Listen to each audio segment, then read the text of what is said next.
আসসালামু আলাইকুম, কেমন আছেন সবাই? আমি অনেক ভালো আছি আলহামদুলিল্লাহ।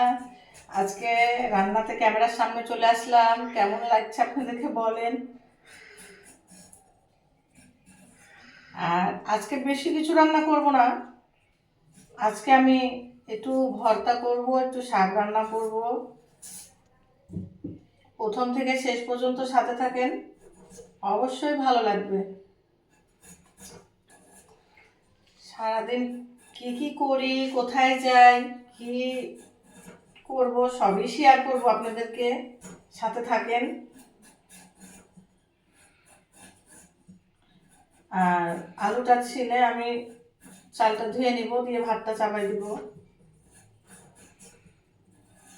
সবজি অনেক আছে, কিন্তু আমার ভালো লাগছে না রান্না করতে। আমি আজকে অল্পই রান্না করব, বেশি কিছু রান্না করব না। আর ক্যামেরার সামনে আমি আসলাম, কেমন রান্না বান্না করছি বা কেমন লাগছে অবশ্যই কমেন্টে জানাবেন। আর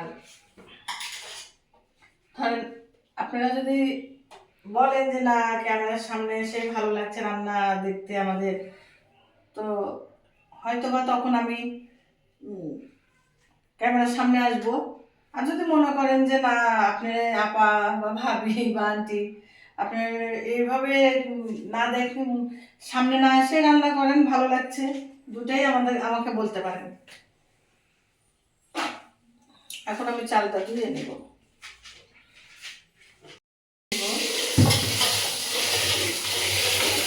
আমাদের খুবই অল্প চাল লাগে। কমেন্ট করবেন, লাইক করবেন, অবশ্যই কমেন্ট করবেন ভিডিওতে। কমেন্টে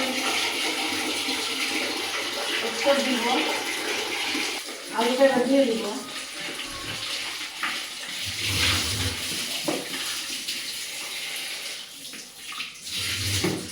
আলুটা দিয়ে দেবো হাতে।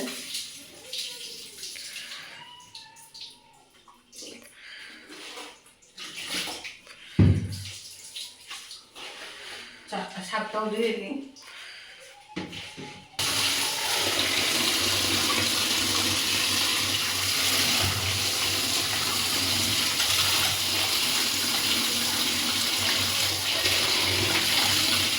আগেভাবে ধুই আমি ঢাকাতে।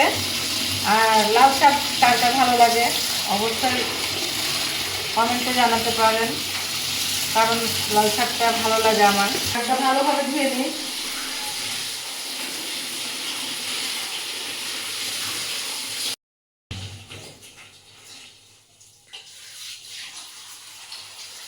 শাকটা ধুয়ে হয়ে গেছে আমার। আমি এখন ভাতটা একটু চাপাই দিব। আমি গ্যাসের চুলাটা আমি নিচে করে দিয়েছি আমার সুবিধার জন্য, কারণ আমাকে নিচেই ভালো লাগে। বিসমিল্লাহ। ভাত হোক।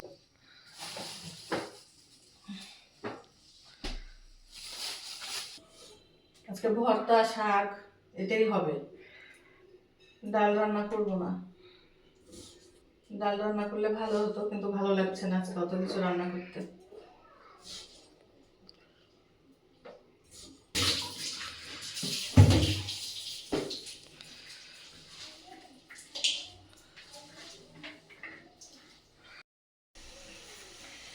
লবণ দিয়ে দিলাম স্বাদ মতো।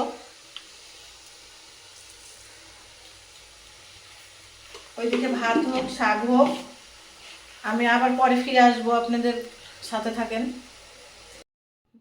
ভাত রান্না করলাম, এদিকে আলু ভর্তা, এদিকে শাক, লাল শাক রান্না করলাম।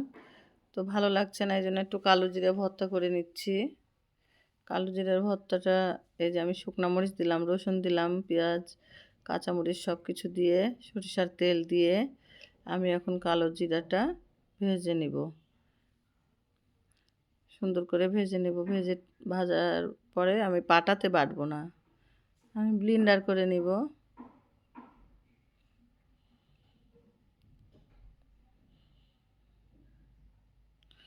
কারেন্টের চুলাটা, প্যান প্যান কড়াইটা এক কালারেরই হয়ে গেছে কম বেশি।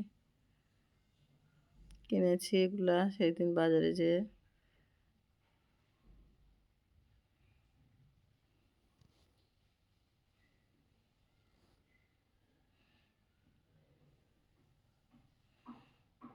স্বাদ মতো লবণ দিয়ে দিলাম।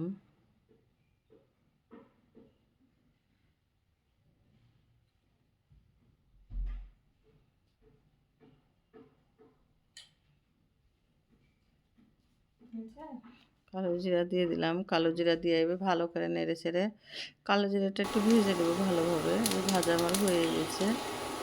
এখন আমি ব্লেন্ডারে সব কিছু ঢেলে নেব। এই যে পাটাতে যদি বাটা করে ভর্তা করা হয় তাহলে সেই ভর্তাটা অনেক টেস্টি হয়, ভালো হয়। আমার ভর্তা হয়ে গেছে। সবাই ভালো থাকবেন, সুস্থ থাকবেন। আল্লাহ হাফেজ।